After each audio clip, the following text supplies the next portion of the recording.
नमस्कार मंडळी, स्वागत आहे आपलं अजून एका नवीन व्हिडिओमध्ये। तर मंडळी, तुम्ही पाहू शकता मी आज आलेलो आहे आचार्य यात्रे या सांस्कृतिक भवनाचा आढावा घेण्यासाठी। तर मंडळी, नेमकं आज जाऊन बघूया की आपण या आचार्य यात्रे भवनामध्ये नेमके काय काय सुविधा दिलेत आणि आपण डायरेक्टली भेटूया इथले इन्चार्ज ना, ज्यांचं नाव आहे सागर जगताप।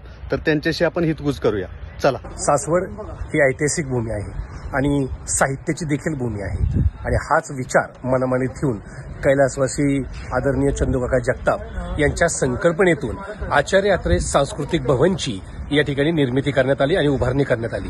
ही उभारणी करत असताना यासाठी आदरणीय देशाचे नेते शरदचंद्रजी पवार साहेब यांचा देखील फार मोठं सहकार्य या सभागृहामध्ये लाभलं आणि आज आपण जर बघितलं तर संपूर्ण सासवड शहराचे मानाचा एक तुरा म्हणून आज आचार्य यात्रे सांस्कृतिक भवनकडे पाहिलं जातं, ज्या ठिकाणी सांस्कृतिक, सामाजिक, राजकीय, शैक्षणिक सर्व क्षेत्रातील कार्यक्रम आज या ठिकाणी होतात। ही खरं तर सासवडकरांसाठी फार मोठी देणगीच आदरणीय काकांनी दिली आणि तोच वारसा आदरणीय आमदार संजयजी चंदूकाका जगताप यांनी पुढे चालू ठेवलाय। ही भूमी आचार्य यात्रेंची देखील आहे आणि त्यांच्याच नावाने हे आचार्य यात्रे सांस्कृतिक भवन उभे करण्यात आले।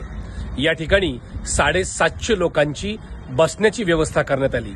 त्याचबरोबर साऊंड सिस्टीम देखील या ठिकाणी उपलब्ध करून देण्यात आली। त्याचप्रमाणे या ठिकाणी आतमध्ये 4 प्रशस्त व्हीआयपी रूम देखील उपलब्ध करून देण्यात आले आहे। दरम्यानच्या काळामध्ये पुरंदर हवेलीचे लोकप्रिय आमदार माननीय संजयजी चंदूकाका जगताप यांनी 1.5 कोटी रुपये निधी टाकून या ठिकाणी पुन्हा एकदा आपलं आचार्य यात्रा भवन लोकांच्या सेवेसाठी सुसज्ज बनवले आहे।